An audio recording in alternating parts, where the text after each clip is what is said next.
Well, what's funny is my whole, I when I moved out of the legal department, I went to franchise development, and I would say foundationally speaking, franchise development has been kind of my thing. I've done operations, I've done just about everything, but I think it was a blessing to be in that legal department for the first 2 years, simply because when the operations team couldn't figure out how to deal with the franchisee, it got turned over to us.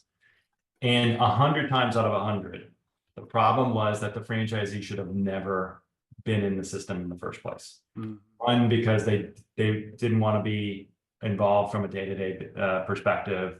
They thought it was going to be easy. They weren't really given kind of the true facts of how to run a franchise, and that it does take time. And look, we're not, Pureco is not recruiting semi-absentee franchisees, and that's our strategy.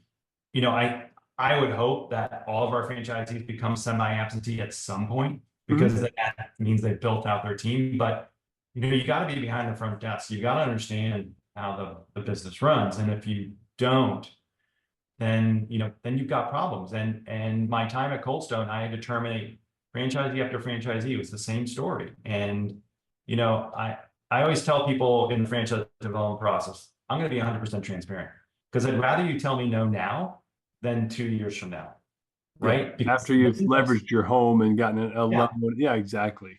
Yeah. Then those issues just compound, right? Mm-hmm. And then, there's nothing more important in an emerging franchise concept than great validation from your franchisees. If you don't have that, you're just, you're throwing water out of the boat.